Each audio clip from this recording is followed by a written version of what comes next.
Bonjour, bonsoir, très chers internautes. Nous sommes très heureux aujourd'hui de nous retrouver en face de vous au cours de cette émission que nous avons intitulée Assemblée citoyenne.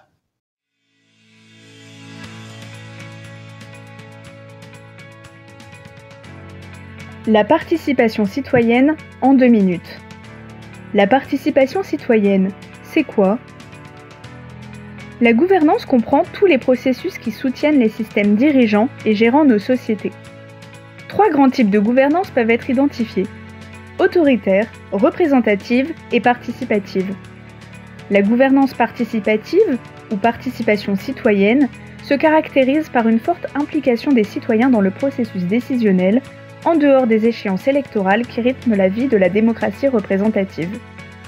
Un tel modèle de gouvernance se développe notamment au niveau local. Plusieurs exemples ont pu être identifiés. La participation citoyenne. Pourquoi ? La participation citoyenne contribue d'abord à renforcer le lien entre les citoyens et leurs représentants, en leur donnant une voix dans les décisions qui les concernent directement.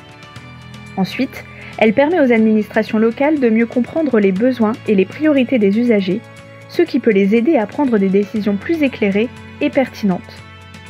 Enfin, elle favorise la légitimité des décisions prises, car les citoyens se sentent plus investis dans le processus démocratique lorsqu'ils ont eu l'occasion de participer à la prise de décision. En outre, la participation citoyenne est régulièrement mobilisée afin de répondre à la crise de défiance envers la démocratie représentative. La participation citoyenne. Comment ? 5 niveaux d'implication des citoyens ont été définis par Sherry Arnstein en 1969 dans son échelle de la participation citoyenne. L'information, qui constitue le niveau d'implication des citoyens le plus faible. Les administrations locales fournissent une information transparente et accessible à leurs citoyens. Le deuxième niveau, la consultation, nécessite que les collectivités demandent l'avis des citoyens sur des sujets spécifiques. Ensuite, la concertation implique un véritable échange entre les citoyens et les décideurs. Dans le 4e niveau, la co-construction, les citoyens et les autorités collaborent de manière équitable pour élaborer des solutions et mettre en œuvre des projets. Enfin, l'autonomisation. C'est le plus haut niveau de participation où les citoyens ont le pouvoir final de décision avec un droit de veto. Cependant, ce niveau est rarement atteint en pratique, en raison des défis logistiques et de confiance associés. Ainsi, la participation citoyenne peut prendre différentes formes en fonction des objectifs et des besoins des collectivités. Il est important de choisir la méthode la plus appropriée en fonction de chaque situation. Pour que la participation citoyenne soit une réussite, la collectivité locale qui l'organise doit se demander comment atteindre tout le monde, y compris les usagers les plus marginalisés. La question de l'inclusion est d'autant plus importante alors que les technologies numériques sont de plus en plus utilisées pour la participation citoyenne. De plus, apparaît l'importance de l'éducation civique. En enseignant aux citoyens les principes fondamentaux de la démocratie, leurs droits et responsabilités, ainsi que les mécanismes de participation politique, l'éducation civique les prépare à jouer un rôle actif dans la gouvernance locale, voire nationale. Conclusion. La participation citoyenne accorde donc une place centrale aux citoyens en lui permettant de s'informer et de s'impliquer dans le processus décisionnel local. La participation citoyenne est ainsi un moyen de renforcer son sentiment d'implication démocratique et de favoriser une gouvernance plus inclusive et transparente. Cette émission aura donc pour vocation un grand espace socioculturel qui va nous permettre les uns et les autres à échanger, à se cultiver et de débattre. L'Assemblée citoyenne, chers internautes, se veut combler un vide au Congo. Parce que le Parlement qui était fait, dévolu à tout mettre en œuvre dans les lois qui devraient voter pour défendre l'intérêt des populations, plaider les causes des populations, tout mettre en œuvre dans les lois de la République pour codifier l'éducation, canaliser de manière générale la vie qui constituerait le bien-être de tous. Lorsque un pays a un parlement efficace qui tienne en ligne de compte tous les paramètres, les données de la vie sociale, eh bien, cette société vit dans la joie et dans le bonheur. Le Parlement, c'est des élus qui représentent les citoyens, qui légifèrent, ça veut dire votent les lois, et contrôlent le gouvernement. Mais le Parlement, c'est quoi exactement? C'est l'Assemblée nationale ou le Sénat? Eh bien le Parlement, c'est l'Assemblée nationale et le Sénat. C'est pour ça qu'on dit que le Parlement français est bicaméral. Bi pour deux et caméral pour chambre. Il y a la chambre basse qu'on appelle Assemblée nationale et la chambre haute qu'on appelle le Sénat.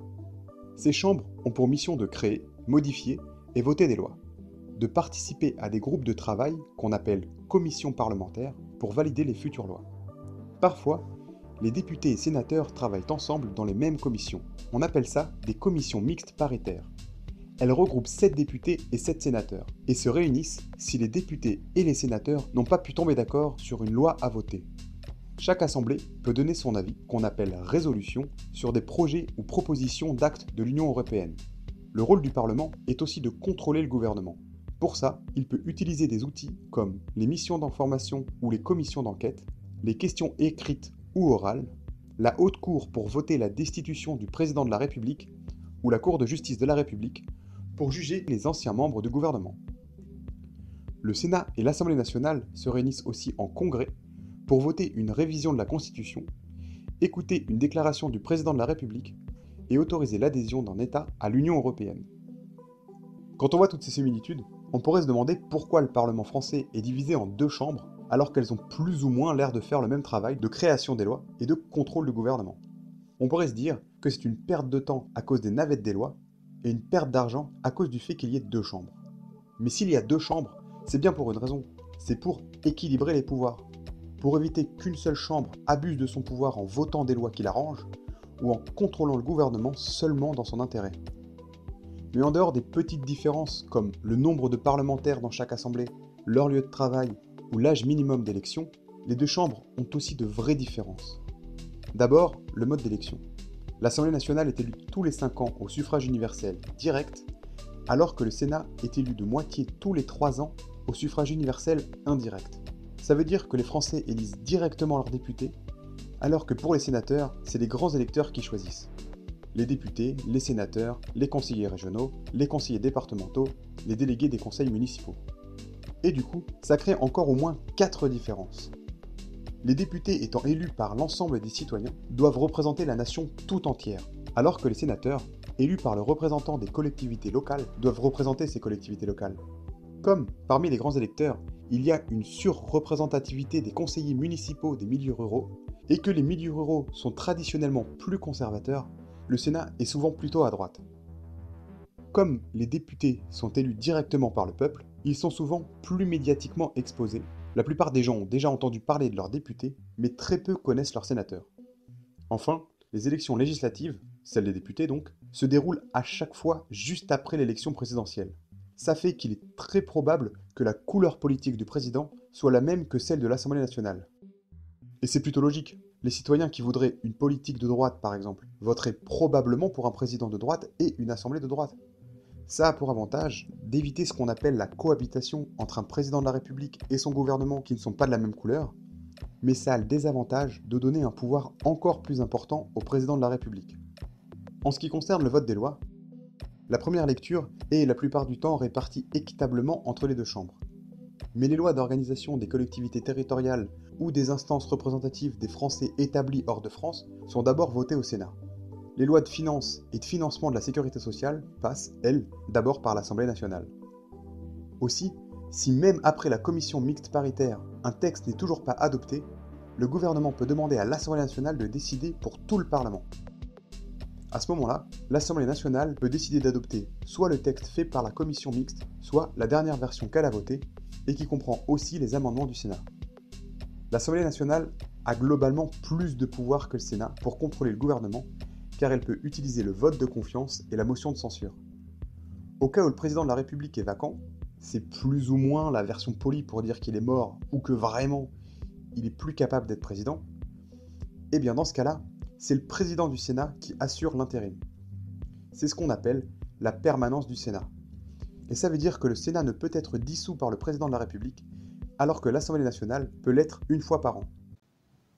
Il s'avère qu'au Congo, chez nous, le Parlement est très défaillant, le peuple se sent abandonné, il n'a plus d'interlocuteur valable pour plaider, exposer et prendre les grandes initiatives et orientations qui constitueraient le fondement de l'éducation de notre peuple, du Congo et de l'humanité en général. C'est donc dans cet esprit, chers internautes, que l'émission Assemblée citoyenne va exposer chaque dimanche désormais pour permettre aux uns et aux autres de communiquer, de se transmettre le savoir, de s'éduquer. Enfin, c'est un grand espace socioculturel ouvert à tout ce qui peut permettre à l'évolution de son environnement. C'est donc dans ce cadre que le frère René Mokono, ici présent, l'animateur de cette émission, lance désormais le premier thème, l'éducation. Pourquoi l'éducation, mes chers frères et sœurs internautes? L'éducation pour toute société qui veut rendre la cohabitation sociale paisible, se doit avoir un certain nombre d'éléments communs. Et c'est dans l'éducation que cela s'acquiert. Emmanuel Kant, on ne doit pas seulement éduquer des enfants, d'après l'état présent de l'espèce humaine, mais d'après son état futur, possible et meilleur, c'est-à-dire conforme à l'idée de l'humanité et à sa destination totale. Kant explique que l'éducation ne doit pas seulement préparer les enfants au monde actuel, mais aussi les former en vue d'un avenir meilleur. L'objectif est de développer leur potentiel pour qu'ils puissent contribuer au progrès de l'humanité. L'éducation doit être tournée vers l'avenir, et non limitée aux besoins immédiats de la société.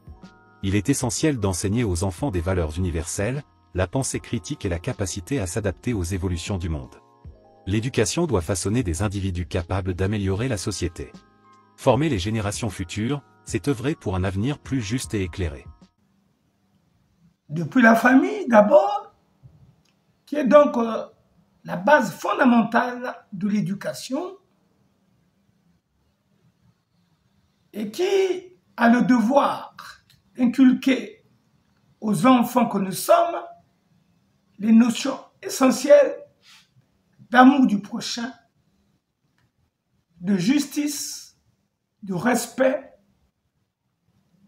du patriotisme, du respect de la chose publique et du caractère sacré de l'homme et de la nécessité de la vie de tout être en société et dans la nature, du respect scrupuleux de la nature.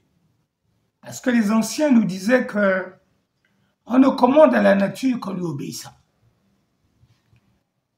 C'est donc, très chers internautes, un grand plaisir que désormais le frère René Mokono et nous tous serons ensemble chaque dimanche pour débattre, discuter, échanger, communiquer, se transmettre le savoir sur toutes les actualités, sur tout ce qui est après à la vie de l'homme et de son environnement. Dit de cette manière, mes très chers internautes, quelle joie, quel bonheur, aujourd'hui, quand nous lançons ce soir notre premier échange. L'homme d'hier, le Congolais d'hier, Congolais hospitalier, amoureux de la patrie et qui avait du respect pour la personne humaine, est totalement disparu. L'homme est un loup pour l'homme. Je parie que vous connaissez cette citation, mais est-ce que vous savez vraiment ce qu'elle veut dire? Aujourd'hui, on s'attaque à une référence de la philo, l'anglais Thomas Hobbes. À son époque, le gars s'attaque à un concept super important en politique, mais peu théorisé, celui du pouvoir. Alors oui, aujourd'hui, les philosophes, ils ont déjà beaucoup bossé sur le pouvoir politique, mais à l'époque, c'est assez nouveau. Avant Hobbes, on pensait que le pouvoir était avant tout attaché à une personne, comme un roi ou un prince. Et là, si vous connaissez un peu la philo, ça doit vous rappeler un autre philosophe qui était là avant Hobbes, qui s'appelle Machiavel. Mais là, Hobbes, il veut faire quelque chose de différent de Machiavel. Il veut pas seulement comprendre pourquoi le prince a du pouvoir, mais il veut comprendre pourquoi les humains ont créé des structures de pouvoir, comme l'État par exemple. Pour lui, si on comprend la logique du pouvoir, on comprendra pourquoi les humains ont créé les droits, les devoirs, la politique, etc. Et donc revenons à notre citation, l'homme est un loup pour l'homme. Pourquoi Hobbes dit ça? Eh bien parce que pour lui, les humains sont tous dans une recherche d'accumulation de puissance. Ils cherchent à se dominer les uns les autres et cette recherche elle est infinie, personne n'y parvient vraiment. Et donc dans toutes les sociétés, il y a cette crainte qui nous pourrit la vie, celle d'une mort violente qui aurait été causée par un homme ou un groupe d'hommes qui sont là pour asseoir leur domination. Et cette crainte, elle nous ramène à la raison.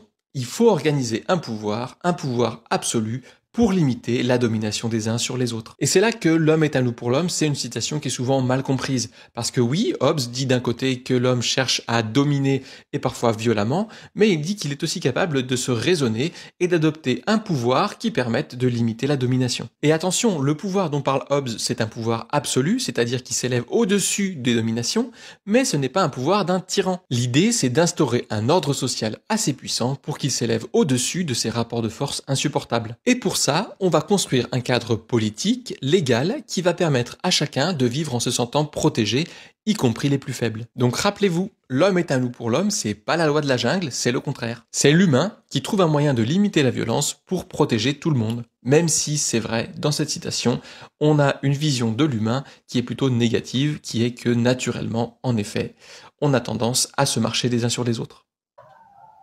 Le système politique d'hier, qui fondait sa vision politique sur l'unité nationale du nord au sud, de l'est à l'ouest, du développement total, est devenu une histoire pour le peuple. Et conscient de ce déficit éducationnel, nous avons pensé, à travers cette émission Assemblée citoyenne, assurer la plaidoirie du peuple et se transmettre tout ce qui est utile pour nous tous. Nous sommes en droit de nous interroger, chers internautes, pourquoi avons-nous pensé porter notre choix sur l'éducation pour notre première émission?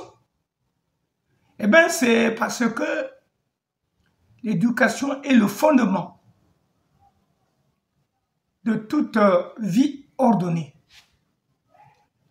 Il est du ressort de l'éducation d'inculquer à l'humanité les bonnes mœurs, les bonnes habitudes, le savoir nécessaire, la responsabilité vis-à-vis de la famille, vis-à-vis de son pays, vis-à-vis de l'humanité et vis-à-vis de la nature. Chaque jour, notre monde est défini par la découverte. Dès l'instant où nous ouvrons les yeux, notre parcours d'apprentissage commence. Saisir les opportunités, tisser des liens, trouver notre place dans la communauté mondiale. L'accès à l'éducation est notre droit humain universel. Mais dans une période de croissance sans précédent, de changement et d'incertitude, beaucoup sont exclus. La connexion est interrompue. Le voyage est courté. Aujourd'hui, 758 millions d'adultes dans le monde ne savent ni lire ni écrire. La majorité étant des femmes. Et il existe 263 millions d'enfants et de jeunes non scolarisés. L'éducation pour tous est au cœur de l'ambitieux agenda mondial d'éradication de la pauvreté grâce au développement durable à l'horizon 2030.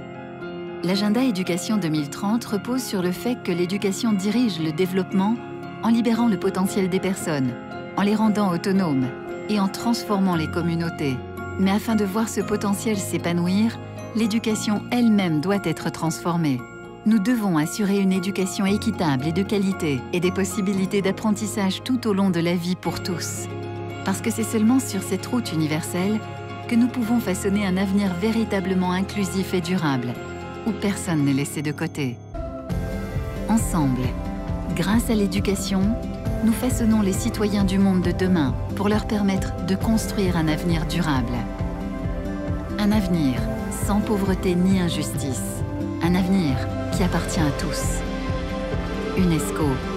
Construire la paix dans l'esprit des hommes et des femmes. Construisons-le ensemble. C'est pourquoi, chers internautes, ce dimanche est une journée très merveilleuse pour nous parce que nous sommes sûrs et certains que nous prenons le sentier de la refonte de la conscience du Congolais. Défini de cette manière, nous pensons dire que désormais, les uns et les autres qui ont des préoccupations et qui se disaient comment les transmettre au peuple congolais, voilà votre espace. Voici votre espace pour reconstruire l'unité nationale du nord au sud, de l'est à l'ouest, pour reconstruire la fraternité qui est totalement disparue par le simple fait que le politique en général et le politique congolais en particulier est engagé dans l'intérêt égoïste et personnel. Et cela ne favorise pas l'aisance et le bien-être pour tous. Et pour cela, à travers l'Assemblée citoyenne, nous voulons reconstruire l'amour fraternel détruit par le politique congolais, ancré donc dans les calculs politiciens, engagé dans l'intérêt personnel au détriment de l'intérêt général. C'est dans ce sens que va s'articuler notre mission, et lequel se doit de rebâtir, comme nous l'avons dit, l'unité nationale de l'Est à l'ouest. Très chers internautes, l'éducation, pour mieux l'accomplir, se trouve dans un espace qui se trouve divisé en trois grands centres, qui se trouvent d'abord la famille, l'école et la nature. Et au niveau de la nature, il y a plus la société. Parce que beaucoup de grands penseurs estiment que lorsque nous naissons, nous avons un cerveau vide. C'est dans la société que nous venons charger notre cerveau de tout le savoir, de toutes les connaissances. Et le cerveau du Congolais d'hier était imbu d'amour fraternel, était imbu de l'amour de la patrie, était imbu du sens du devoir, du travail bien fait. C'est à cela que les premiers dirigeants, après l'indépendance, ont posé les bases qui ont favorisé le développement et la diversification de l'économie de notre pays. C'est dans ce sens que de Firwell Yulu à Massamba Deba, le Congo a pu avoir beaucoup d'entreprises et de sociétés. Nous allons vous dire, mes chers frères et sœurs, chers internautes, que le Congo misérable que vous trouvez aujourd'hui n'a pas connu cette misère hier.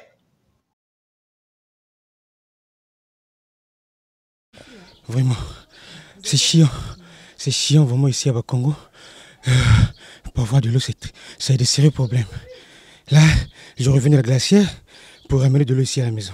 Brazzaville est en proie depuis plusieurs mois à une pénurie d'eau sans précédent qui contraint les populations à parcourir des longs kilomètres à la recherche de cette ressource vitale. Dans certains quartiers, les habitants font recours à l'eau des forages. Je n'ai plus de l'eau jusqu'à aujourd'hui. Ça peut...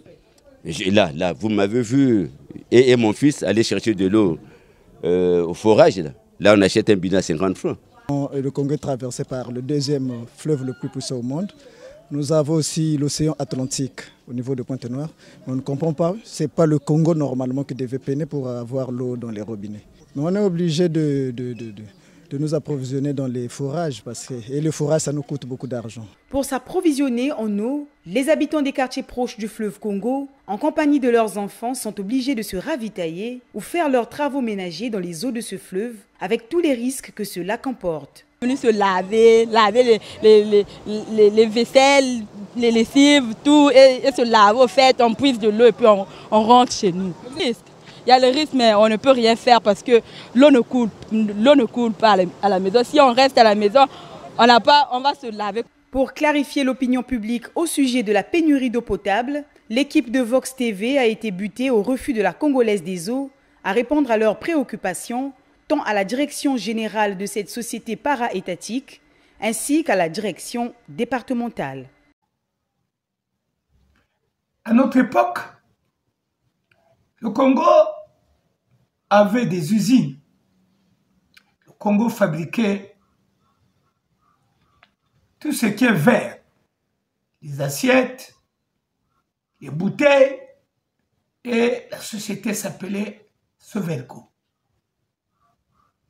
Ça se trouve à Pointe-Noire.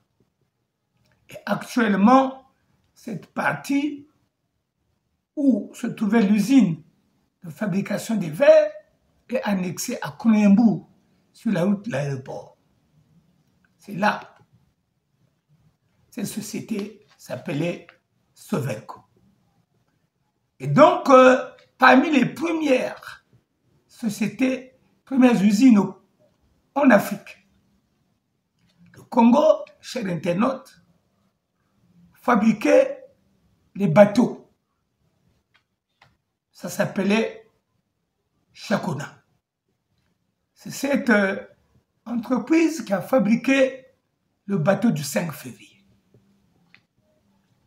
Le Congo fabriquait les chaussures. La société s'appelait Bata. Le Congo fabriquait les tissus. L'usine s'appelait Kinsundi. Et ils ont ensuite développé pour fabriquer les tergales. Et l'usine s'appelait UTS. Le Congo, nous allons nous fatiguer. Nous allons nous fatiguer. Fabriquer les allumettes. La société s'appelait Falco, à Betou. Le Congo fabriquait la farine de manioc avec le foufou Manzumba. Le Congo, la liste est tellement trop longue que vous pouvez imaginer, chers internautes, qu'à cette époque, les dirigeants ne voulaient pas toucher à l'exploitation du pétrole, qui se trouvait être le nerf de guerre.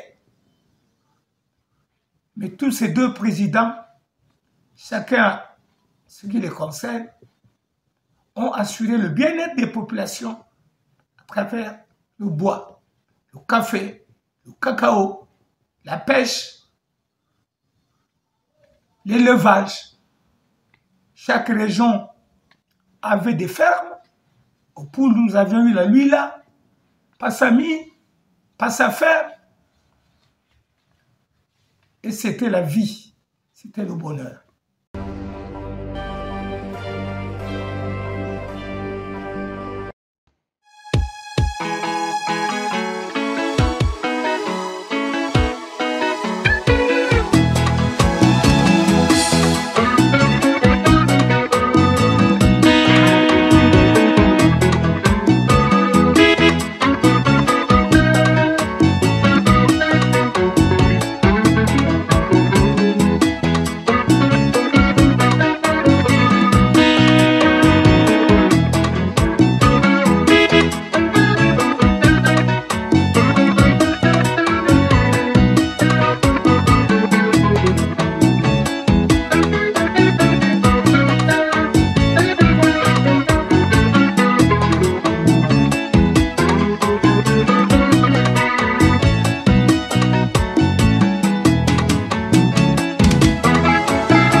À cette époque, vous pouvez vous en douter, mes chers frères, c'est ça. Il n'y avait pas de pharmacie. Oui, oui. Les Congolais ont connu la pharmacie à l'arrivée du président Marien Ngouabi. À l'époque de Fulbert Yulu et de Massamba Deba, la santé était gratuite. À l'école, nous partions et les livres et les cahiers étaient fournis par l'État. C'est très pénible, c'est comme je viens de dire, pour nous c'est comme une prison, une punition. Surtout sur le recrutement, l'État congolais néglige vraiment les villages. C'est ceux de la ville, ceux qui sont dans les maisons qui ne font rien qu'on récupère. Ceux qui sont sur les terrains, on ne les regarde pas. Le Mayama est négligé. Le village de Mayama est totalement négligé par le gouvernement congolais. Il n'y a aucune infrastructure socio-éducative. Pas d'infirmiers à l'hôpital, pas de pharmacie.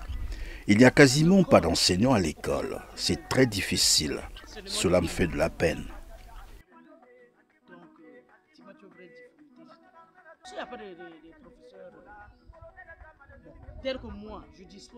Mon cas par exemple, je suis enseignante, obligée de dispenser les cours de la 6e en 3e. Ici, un seul professeur peut dispenser 2 ou 3 matières de la 6e en 3e. Vous imaginez combien c'est pénible? Tu ne peux pas former l'enfant comme il faut, parce que tu n'arrives pas à Certaines populations qui avaient fui la guerre voudraient rentrer, mais elles ont peur. L'atmosphère à Mayama fait peur.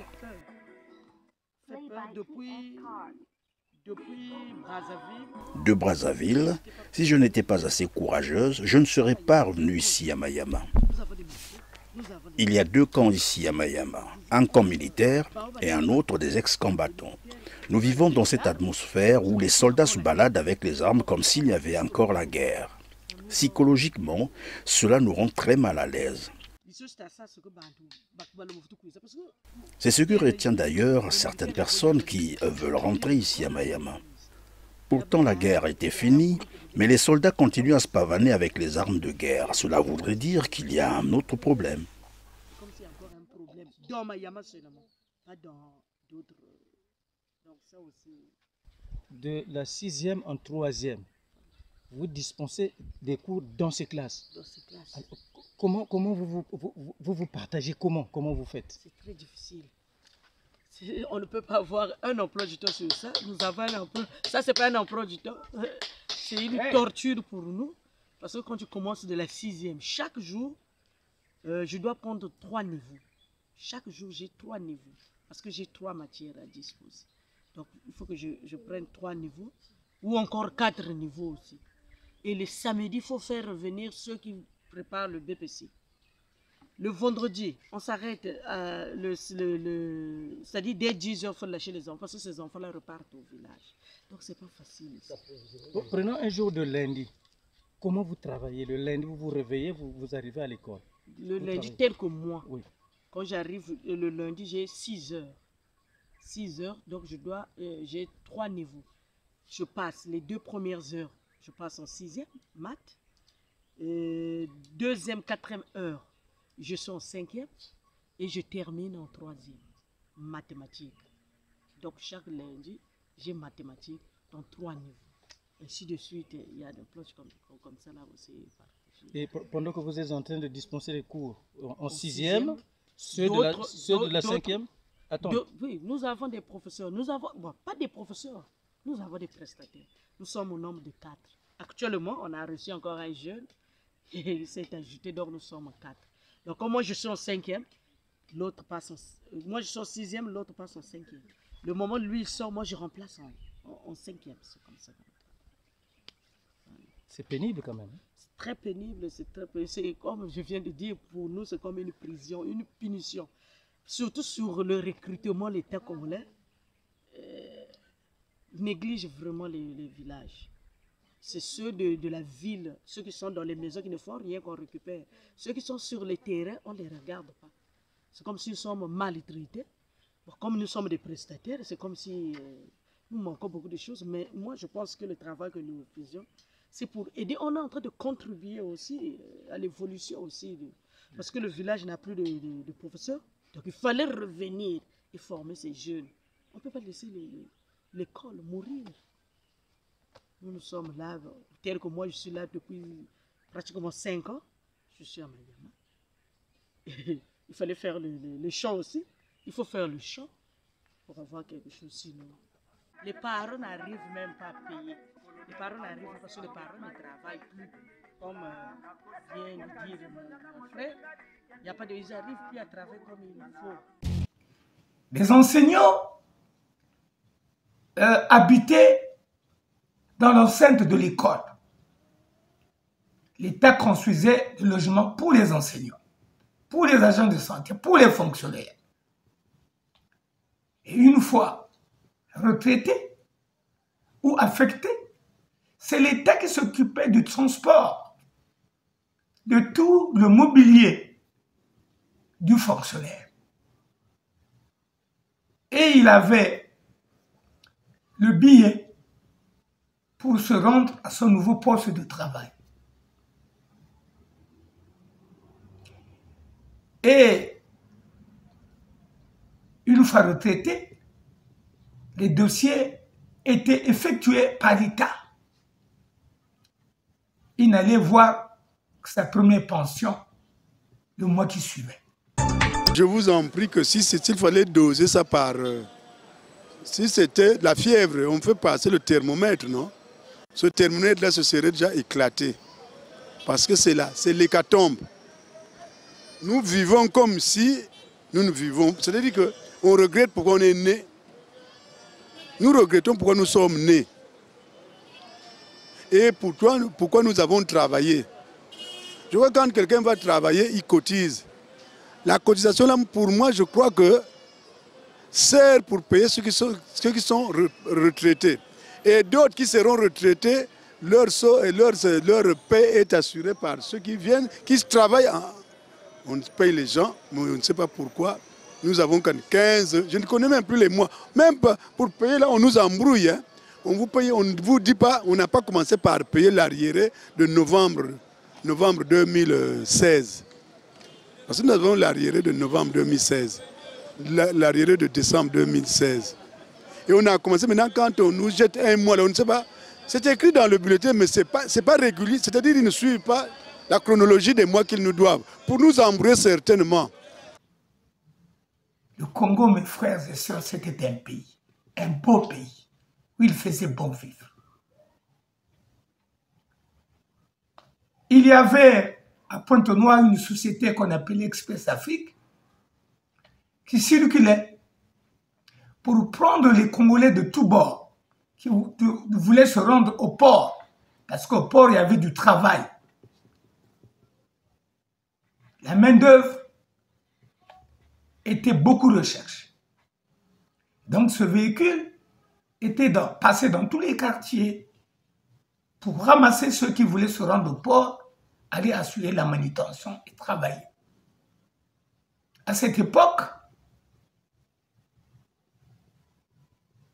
les sociétés passaient dans les établissements techniques pour rechercher des personnes qui voulaient bien travailler. Au CG, à cette époque.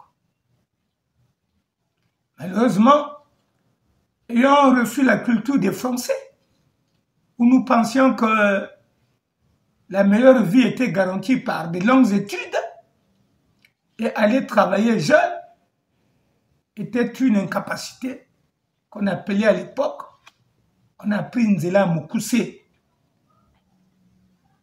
Donc, nombreux étaient ceux qui ont voulu aller plus loin avec les études, mais qui ont eu la malchance de tomber dans ce régime très mal placé pour servir l'intérêt des populations. Aujourd'hui, tout le monde sait que nous avons faim. On a de l'argent derrière la maison, mais pourquoi ne pas aller le chercher? Qu'est-ce qui nous empêche aujourd'hui d'aller chercher cet argent-là pour nous soulager aujourd'hui? Mais les générations futures dont on parle, aujourd'hui vous avez un enfant de 10 ans qui doit aller à l'école. Mais vous, le parent, vous ne pouvez pas l'aider à aller à l'école. Vous voulez que ce soit un enfant qui sera sacrifié? Que oui, au début des années 2010, l'État congolais a créé à la Banque centrale un compte pour les générations futures, un compte de réserve pour les générations futures, qui a été principalement alimenté par les excédents que nous avions enregistrés dans l'exécution des lois de finances, précisément du budget de l'État, pour utiliser un terme connu de tous. Le Congo n'est pas donc ce que vous voyez aujourd'hui. Depuis Fulbert Yulu, il y avait le grand barrage de Sunda, qui avait la capacité d'électrifier toute l'Afrique centrale. Et les travaux ont été réalisés à 50%. Après le coup d'État et l'implantation du PCT, ce grand barrage a été abandonné. Il a été abandonné, mes frères et sœurs. Et vous comprenez que depuis lors, une nouvelle idéologie est arrivée avec le marxisme-léninisme. Le chien aboie, la caravane passe. Et Bonga t'es toujours meilleur. Celui qui tombe, je m'en fous. Tu veux croiser l'armée? Voilà une nouvelle vision qui est arrivée avec le marxisme-léninisme qui a détruit la vie paisible du peuple congolais. Nous venons de recevoir un communiqué de la primature, dont voici la teneur. Il s'est produit un drame au stade Ornano dans la nuit du lundi 20 au mardi 21 novembre 2023. Ce drame a entraîné des morts et des blessés. Le bilan en provisoire établi par les services d'urgence fait état de 37 morts et de nombreux blessés. Une cellule de crise a été mise en place sous l'autorité du Premier ministre, chef du gouvernement. Une communication du gouvernement sera rendu public dans les prochaines heures. Pour la cellule de crise, le ministre de la Communication et des Médias, porte-parole du gouvernement.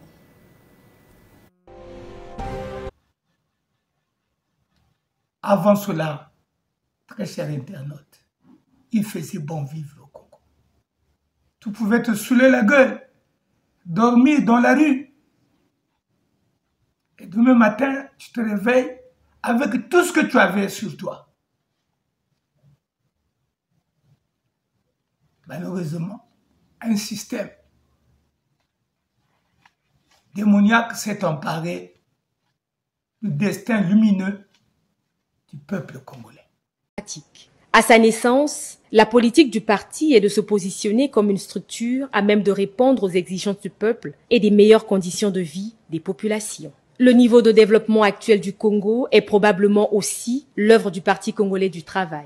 Mais au regard du nombre d'années au pouvoir, une certaine opinion constate un paradoxe entre les pouvoirs que détient le PCT et l'état actuel du pays. Elle en voit un manque de volonté politique, sinon une démission du grand parti. Il n'a qu'à voir le site internet du PCT, www.pct.cg, pour s'en rendre compte. Ce site, qui se confond souvent avec le premier en .org, non supprimé, n'est pas actualisé. La dernière publication dans l'onglet de l'actualité remonte à juillet-décembre 2021, alors qu'il y a eu d'autres activités récentes comme celle de la réception des élus du parti au Palais des Congrès. À plus de 90%, le gouvernement est composé des membres du PCT, la plupart des directeurs généraux, centraux et autres, les maires et administrateurs maires, les préfets, sous-préfets et les présidents des conseils départementaux et municipaux sont soit membres du parti en majorité ou des auxiliaires actifs et réservistes du parti. Ils sont donc présents dans les sphères de décision, à l'exécutif comme au législatif, pour ne pas citer le judiciaire. Mais pourquoi diable les mêmes mots persistent, s'interroge un citoyen de Sibiti.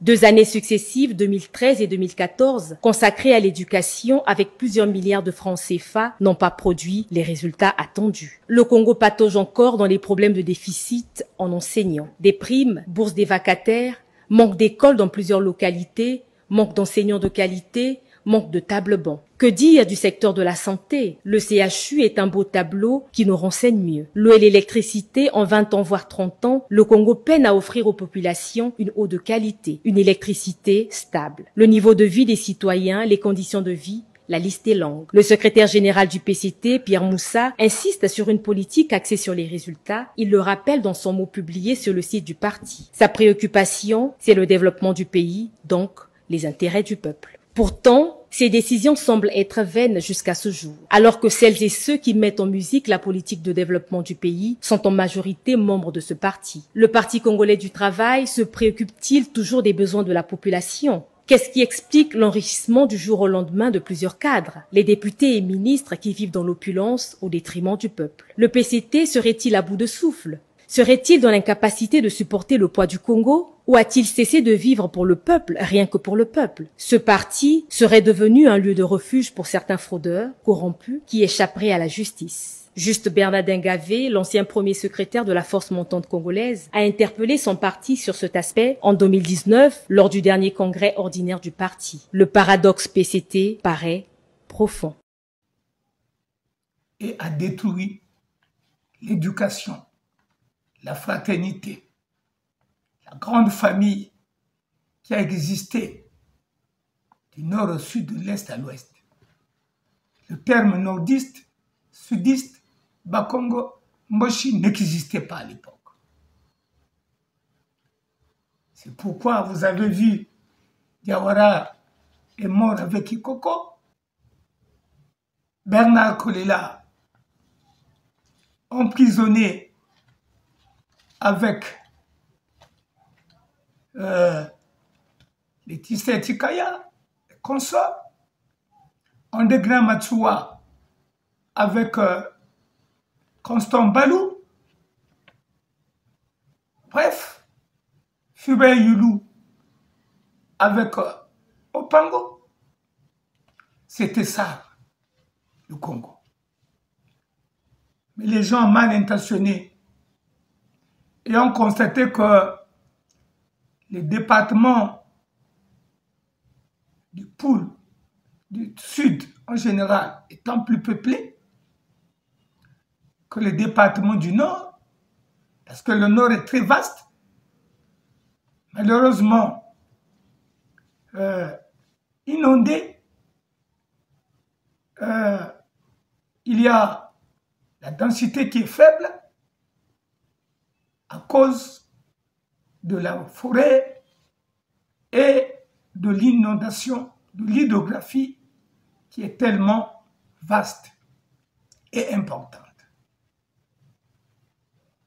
Et ayant compris que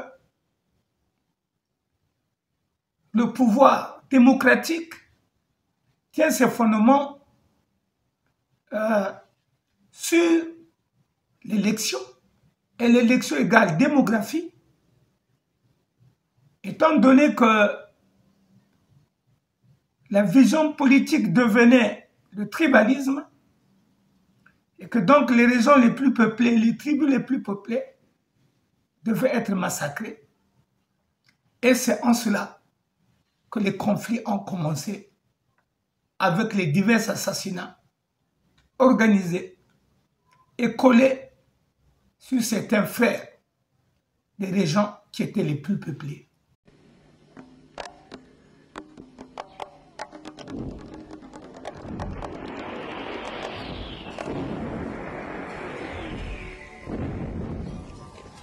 Avec sa petite famille, Fortuné a marché une semaine pour rentrer à Brazzaville. Sa chemise bleue et quelques affaires, c'est tout ce qu'il a pu ramener chez lui. Premier regard sur la région qu'il a fui il y a bientôt une année, premier checkpoint de police.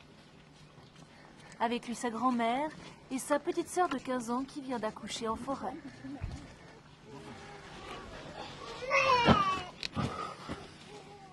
Fortuné fait partie de ceux qu'on appelle ici les retournés, ces 200 000 Congolais qui reviennent peu à peu à Brazzaville après avoir été chassés par la reprise des combats le 18 décembre 1998. Dernier kilomètre avant de rejoindre un poste de secours à l'entrée de Brazzaville. Soulagement, fortunés et les siens, ils ont échappé à la forêt et aux miliciens incontrôlables qui y sévissent. Mais combien d'autres sont restés dans la région du Pont? Personne ne le sait. Là-bas aussi, nous avions laissé des mamans, des jeunes, des petits-enfants sont malades, très malades, sont au fond de la forêt, souffrent.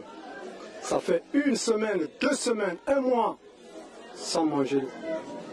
Donc c'est pas ici en ville, c'est là-bas. Vous allez là-bas, aux forêts.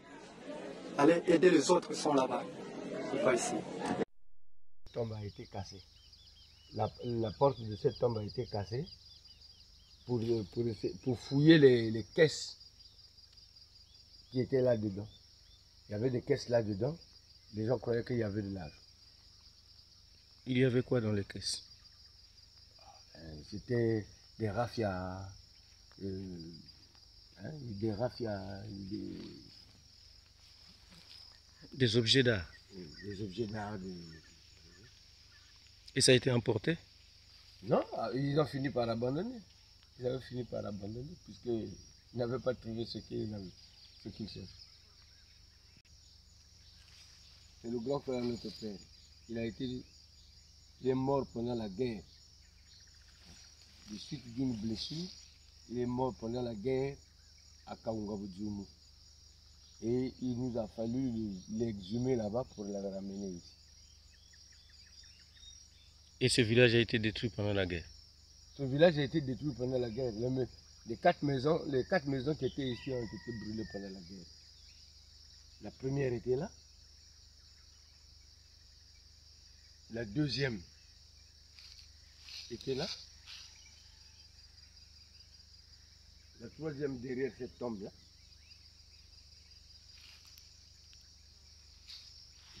Derrière cette tombe-là, il y avait la plus grande maison là.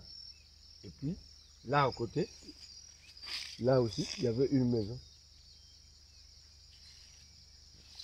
Et qui a détruit? Les ex-combattants, les militaires. Ils ont brûlé. Hein? Ils avaient brûlé. Les militaires. Il les brûlait parce que ça peut être des refuges des ex-combattants. Et comme eux, ils avaient un bouchon en bas là, un bouchon en bas, donc ils pouvaient d'abord venir se cacher ici pour aller et ensuite descendre pour les attaquer. Donc voilà la véritable raison pour laquelle ils avaient tout brûlé. Même les maisons qui en bas là aussi c'était habité. Il y avait, je crois, 6 maisons en bas là.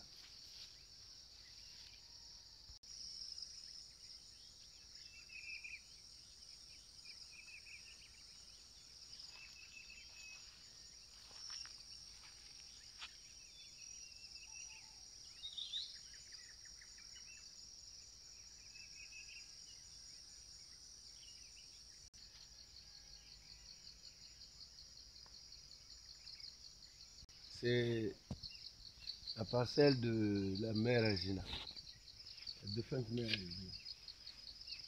Elle avait fui la guerre, pour venir se réfugier ici, et d'ici ça a éclaté, elle est partie, mais elle avait déjà acheté cette parcelle. Ici, c'est M. Mbassina.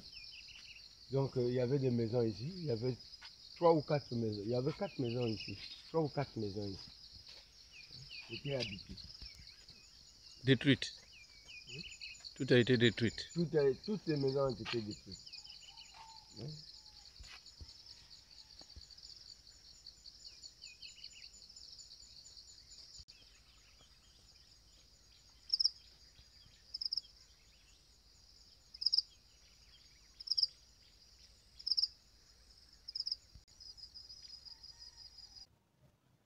Et ce phénomène a vu le jour jusqu'à aujourd'hui. Toutes les usines ont été mises à terre. Toutes les sociétés mises à terre. vous constaterez avec moi que l'amour véritable, l'amour de la patrie, l'amour fraternel, l'amour du travail bien fait était porté disparu dès l'installation du PCT au Congo. Le malheur a vu le jour parce qu'il est impensable que le CFCO, qui a été le plus grand moteur de développement de notre pays et qui a consommé des âmes de l'Afrique qui sont morts. Vous irez à l'Essara, vous trouverez tous ceux qui sont morts.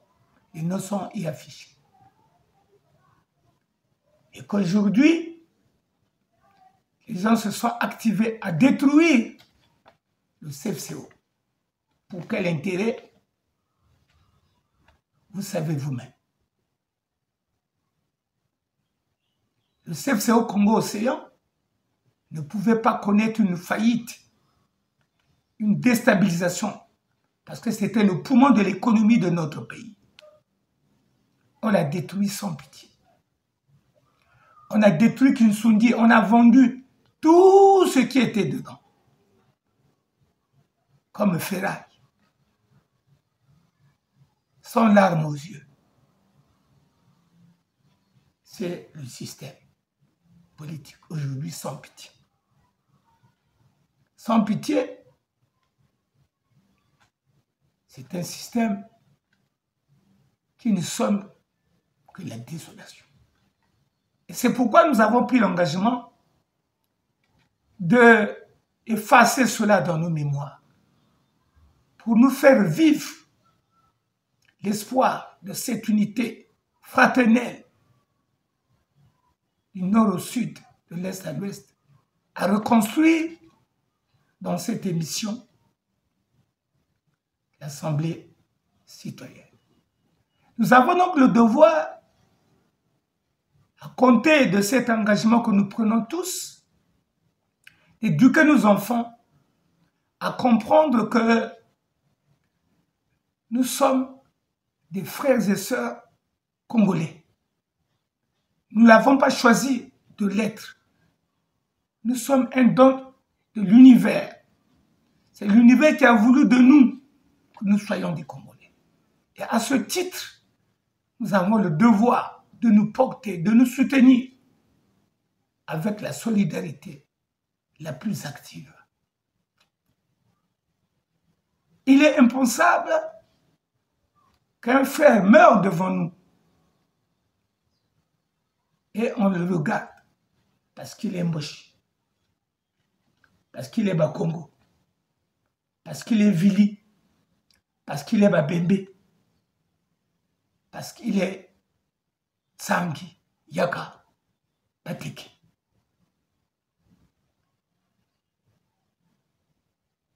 L'Assemblée citoyenne se veut effacer tous ces vieux clichés. L'Assemblée citoyenne veut refomenter notre cervelle, chasser de notre âme, de notre conscience, ce démon qui a hanté nos consciences, qui ont chassé de nous la pitié. Le Congo et son peuple, ses cours d'eau, ses fleuves, son océan, était un espoir. Il nous faut donc reconstruire, rebâtir et former des patriotes. Un pays ne peut pas se développer sans patriotes. L'une donc des missions que l'Assemblée citoyenne se donne, c'est de former des patriotes qui auront le respect fraternel, le respect de notre patrie, le respect de notre bien commun. Car il n'existait plus. Le patriotisme cultive en chacun de nous le sentiment de respect de la chose publique. Aujourd'hui, les détournements à hauteur de milliards, les crimes, les génocides sont devenus monnaie courante, sans gêne, sans pitié. Le Congolais se permet d'arracher la dent de son frère. Hier, à notre époque, quand on nous demandait, les parents nous demandaient de tuer un poulet, on ne pouvait pas. Il fallait chercher les petits-enfants qui ne savaient pas ce que c'est que tuer pour égorger un poulet. Et quand par maladresse, tu as cassé la cuisse d'une coque ou d'un poulet de maman, tu fouillais la maison de peur que tu sois frappé. Donc tout était respecté. Et nous avons donc le devoir, si nous voulons que le Congo décolle, à revoir notre éducation, à nous reformer, à construire un autre type de Congolais que celui d'aujourd'hui qui n'a plus pitié et qui peut égorger, disséquer par machette un frère ou une sœur. C'est là le danger de la société, chers internautes. Le Congo, aujourd'hui, on nous parle de 6 millions d'habitants. C'est sûr et certain que les 3 millions autres sont des étrangers qui ont amené ces sales habitudes criminelles. Et donc, je vous assure que sans vouloir avoir de la haine, non. Nous vous retraçons ici qu'il y avait des étrangers et qui se comportaient, puisque l'Afrique était un même peuple. Aujourd'hui, le Congo, on prétend nous dire, depuis l'arrivée de pas mal des étrangers, des Rwandais et autres, au Congo, nous assistons des phénomènes bébés noirs, des katakata, tout ça. C'est impossible, ça n'existait pas. C'est ça. Et donc, l'éducation qui constitue le fondement moral de l'homme que nous sommes devrait nous permettre, partout où nous nous retrouverons, cultiver le bon sens. Le bon sens. Et pour mieux le comprendre, hier, dans nos villages, nos maisons n'avaient pas de clé. C'était juste des portes traditionnelles qu'on venait coincer et les gens partaient au champ. Ils revenaient retrouver tout ce qu'ils ont laissé intact. Personne ne pouvait voler. Parce que l'éducation qu'ils avaient reçue, le vol, c'était une honte. Le bruit dans un village, c'était une honte. Et tout le monde était conscient que si vous avez besoin d'une chose, il suffisait de demander. Ou quand vous arrivez dans un champ, vous prenez, vous mangez sur place et vous laissez les résidus sur place. Le propriétaire se rendra compte, ici est passée une personne qui avait faim. Et on a profité pour manger. Et pour cette personne, pour le propriétaire, il serait heureux d'avoir aidé une âme, nourri une âme. Mais aujourd'hui, le malheur des uns fait le bonheur des autres. Nous rions du malheur des autres. Il nous faut donc aujourd'hui, dans cet espace, assemblée citoyenne, s'ouvrir pour une nouvelle vision de reconstruction de l'âme citoyenne. Oui, mes chers frères et sœurs, il nous faut nous comporter différemment. Il nous faut effacer de nos esprits tout ce qui nous a été inculqué. Parce que, mes chers frères et sœurs, comprenez que il s'est passé une fois dans un village, un fou est arrivé là où les gens se baignaient, et un monsieur se lavait, se baignait dans la rivière. Et tout d'un coup, le fou a pris les habits du monsieur qui se lavait, qui était dans le marigot, et a commencé à fuir avec au village. Alors, les sages du village nous ont posé la question de savoir que fallait-il faire. Le monsieur, nu comme un rat de terre, devait poursuivre ce fou dans cet état de nudité. Ou alors, fallait-il attendre, souffrir, attendre ceux qui venaient se laver le soir pour donner l'information et aller lui chercher les habits. Le monde d'aujourd'hui, le Congolais d'aujourd'hui, certainement allait poursuivre ce monsieur fou. Et imaginez qu'est-ce que cela devait représenter, mes chers frères, une personne propre mais nue au centre du village. Et qui poursuit un fou avec des habits déchiquetés à moitié nus, qui serait traité pour un véritable fou méchant. Nous pensons que c'est ce monsieur qui n'a ravi les habits, qui n'a pas été patient, qui n'a pas supporté, et qui s'est mis à poursuivre le fou. Les gens vont se dire, celui-là, il est nouveau, il est encore nouvellement fou. Il a donc la violence avec lui. Alors, vous serez malmenés.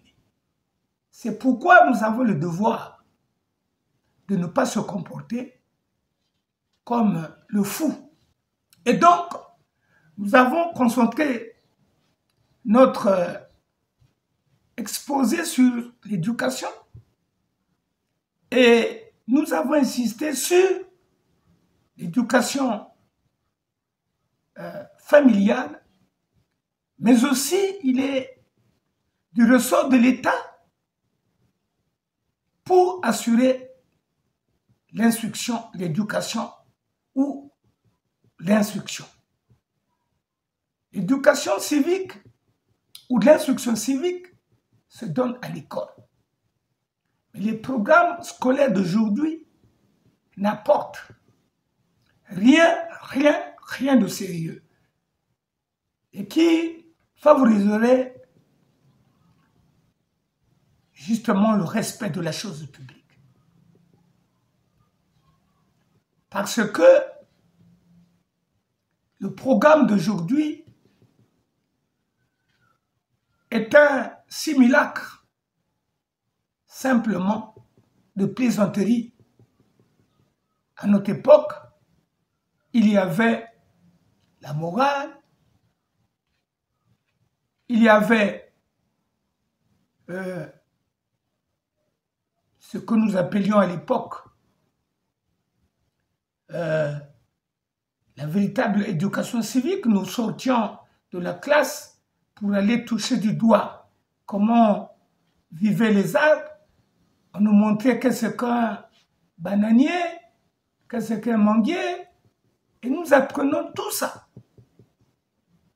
Et depuis l'école, quand un collègue était malade, c'est au chef de classe de la mener à l'hôpital, au dispensaire.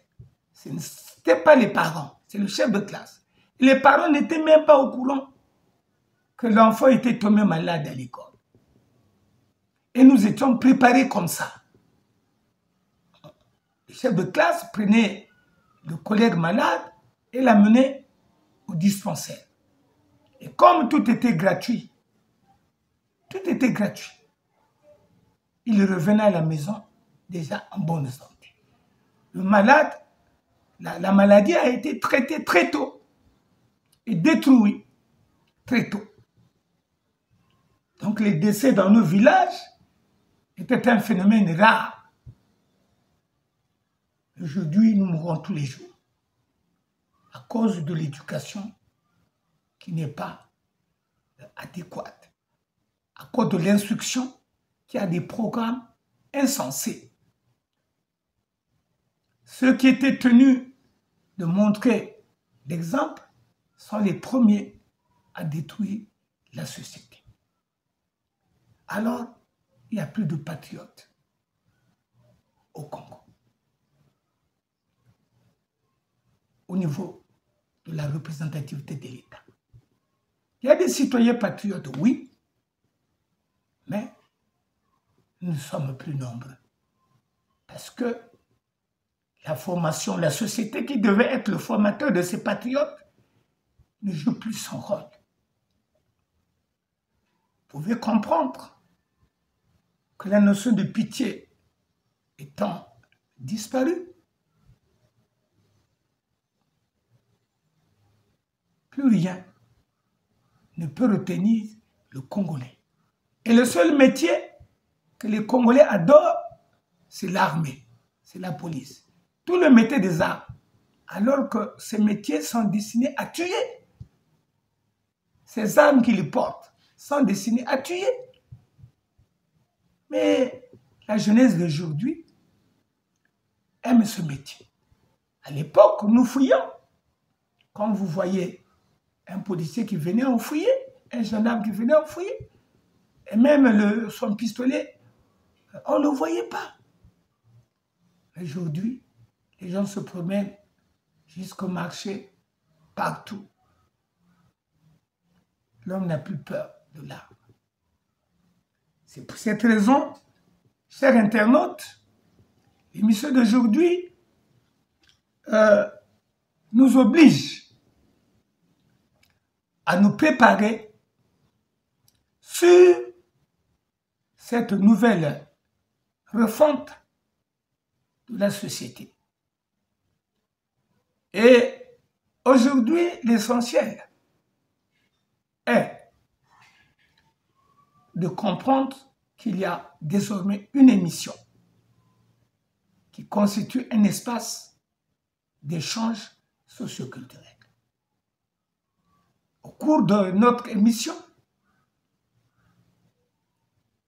de la prochaine émission, préparons-nous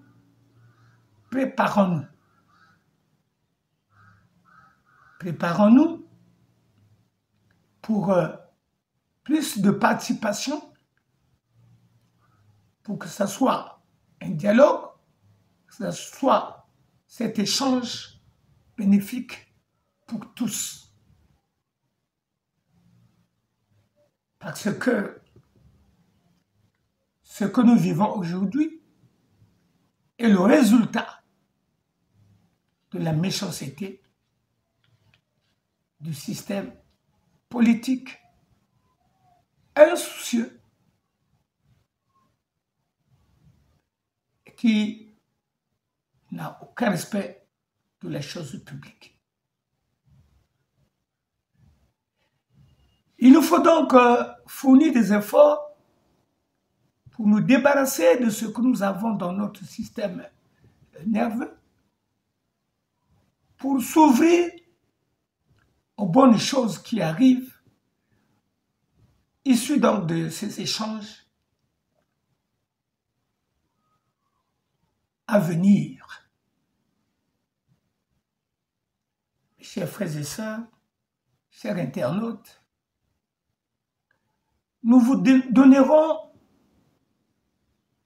des éléments documentés où vous pourrez vérifier comment hier le Congolais vivait. Le Congolais ne pouvait pas accepter, le Congolais d'hier ne pouvait pas accepter ce qui se passe aujourd'hui. Le Congolais a faim. Mais nos gouvernants acceptent qu'il y ait une usine qui prend les poissons de notre océan pour les écraser, transformer en farine de poisson et envoyer en Chine pour nourrir les poissons. Pendant que nous-mêmes, les Congolais, nous n'avons rien à manger. Vous voyez, on va privilégier un peuple qui a suffisamment à manger, qui a même la prévision de plus d'un siècle de vie à venir, et les poissons de notre océan, on ne respecte plus. Même les frétins sont ramassés. On pêche à la dynamite. On est en train de saccager les réserves d'or à Kakamweka, dans le Mayombe. On est en train de piller le pétrole. C'est plein de torchères à gauche, à droite. Et l'argent ne profite qu'à des individus. Pas de respect de la chose publique. Toutes les sociétés au Congo ont fermé. Toutes les sociétés au Congo ont fermé à cause de la mauvaise gestion. On détourne ici, on te lève, on te met à un autre poste, tu fais la même chose. Pas d'interpellation, pas de justice, pas de force publique, pas de force de l'ordre. Ils n'interviennent que pour aller mater ceux qui revendiquent les droits légitimes. Non, il nous faut des efforts. Il nous faut vraiment des efforts. Nous devons désormais prendre conscience pour faire en sorte que nous éduquons nos enfants, que l'État prenne ses responsabilités, que le Congolais soit ce peuple d'hier qui était hospitalier. Et donner la priorité aux Congolais. Nous ne sommes pas plus de 3 millions. C'est faux. C'est faux. Les 3 autres millions sont des étrangers qu'on a insérés dans la liste électorale pour gonfler l'électorat et qu'on veut imposer dans les régions comme le Pou, la Bouenza, le Yali. En fait, les régions du Sud, où le système ne se sont pas trop soutenus au cours des élections. C'est l'objet de tout ce que nous avons. C'est la cause des événements que nous connaissons, des crimes que nous connaissons, des guerres que nous connaissons. C'est pour dépeupler ces régions-là et remplacer par les étrangers. C'est ça la vérité. Et nous devons prendre le courage pour que lorsque nos frères au nord se noient, cela fasse notre malheur. Parce que nous sommes un même peuple. Parce que nous sommes des frères, des sœurs. Très chers internautes, prochainement, nous ne faisons que ouvrir l'émission. Aujourd'hui, nous allons être efficaces et performants des prochains jours. Nous prendrons le temps qu'il faut pour réunir les conditions pour reconstruire notre conscience. Que l'amour de la patrie soit une priorité, que la fraternité soit entourée de la solidarité agissante afin que le Congo retrouve sa lettre de noblesse. C'est par ces mots que nous arrêtons notre émission. Nous vous fournirons prochainement beaucoup d'images comme illustrations. J'espère que vous êtes satisfaits de notre émission. À dimanche prochain. Merci.